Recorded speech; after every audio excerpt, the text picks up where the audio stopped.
نفاق جسے منافق کہا جاتا ہے، یہ منافق، نفاق، خوشامد، چاپلوسی اور اسی طرح سے ریاکاری، یہ ایسے الفاظ ہیں جو آپس میں ملتے جلتے ہیں، کیونکہ منافق جو ہوتا ہے، منافق جسے شریعت نے منافق کہا ہے، منافق اپنے کردار سے، اپنے اعضاء اور جوارح سے یا اپنی زبان سے ان کام کو کرتا ہے جو اس کے دل میں نہیں ہوتا ہے۔ دل میں ہے اسلام کی دشمنی اور زبان سے اسلام کی محبت ظاہر کر رہا ہے، دل سے نبی کی نبوت کو نہیں مان رہا ہے اور زبان سے نبی کی نبوت کا اقرار کر رہا ہے، یہ منافق ہے۔ یعنی ظاہر کا باطن کے خلاف ہونا، دل کے اندر جو چیز ہے وہ کچھ اور ہے اور زبان پر جو کچھ ہے وہ کچھ اور ہے، اور اس کے جو اعمال ہیں، اس کے جو حرکات ہیں وہ کچھ اور ہیں، یہ ہے منافق۔ ریاکار آدمی جو ریاکاری کرتا ہے، دکھاوے کے لیے کام کرتا ہے، کسی عہدے پر ہے، کسی منصب پر ہے، مزید عہدہ چاہتا ہے، مزید منصب چاہتا ہے، مزید دنیاوی چیز چاہتا ہے تو ریاکاری کرتا ہے۔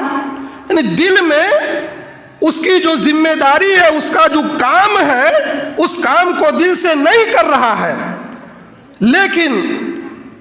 اس شخص کے سامنے یا اس ذمہ دار کے سامنے جس نے اس آدمی کو اس پوسٹ پر، اس منصب پر رکھا ہوا ہے، اس کے سامنے آدمی اس طرح کی حرکت کرے کہ بڑا مخلص ہے، اس کو دکھانے کے لیے ایسے ایسے کام کرے کہ ذمہ دار سمجھے کہ بڑا مخلص آدمی ہے، دل و جان سے کام کر رہا ہے، یہ کیا ہے؟ ریاکار دل کے اندر بات کچھ اور ہوتی ہے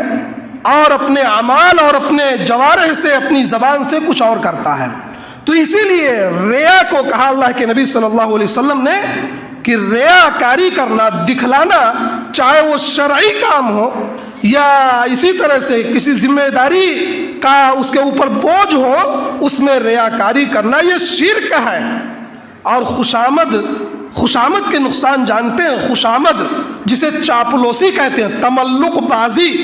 خوشامد، چاپلوسی اور تملق، یہ ایسا عمل ہے، یہ ایسی حرکت ہے کہ چاپلوسی کرنے والا،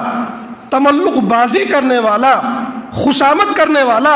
ایک تو اپنی زبان سے، اپنے اعمال سے اور اپنے کردار سے اس چیز کو ظاہر کرتا جو حقیقت میں اس کے اندر ہے نہیں، خود گمراہ ہو رہا ہے اور سامنے والے کو بھی گمراہ کرتا ہے۔ جس کی خوشامد کی جاتی ہے اس کے نظروں پہ گویا کہ خوشامد کرنے والا پردہ ڈالتا ہے، چاپلوسی کرنے والا،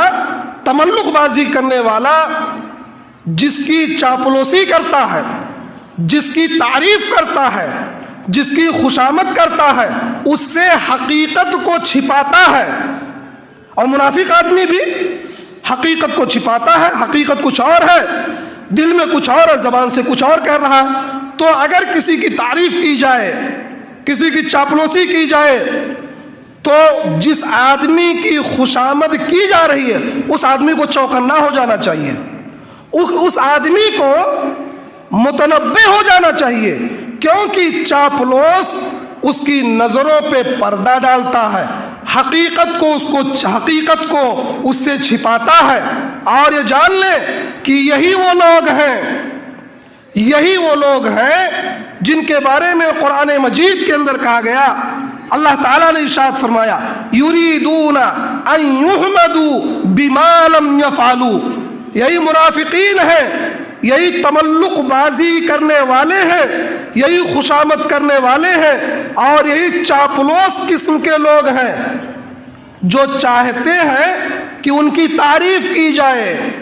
ان چیزوں پر لم یفعلوا جس کو اس نے کیا ہی نہیں ہے، یعنی نہ کردہ کام کی تعریف چاہتے ہیں، کرے کوئی اور تعریف لوٹے کوئی اور۔ یہ ہے چاپلوس، یہ ہے خوشامد کرنے والے۔ تو جس کی خوشامد کی جائے، جس کی چاپلوسی کی جائے، اس آدمی کو متنبہ ہونا چاہیے، کیونکہ حقیقت اس سے چھپائی جاتی ہے، اور جب حقیقت چھپا دی جاتی ہے تو ظاہر ہے کہ آدمی جب حقیقت سے واقف نہیں ہوگا تو اس سے جو فیصلے ہوں گے وہ بھی حقیقت کے خلاف ہوں گے۔ اس لیے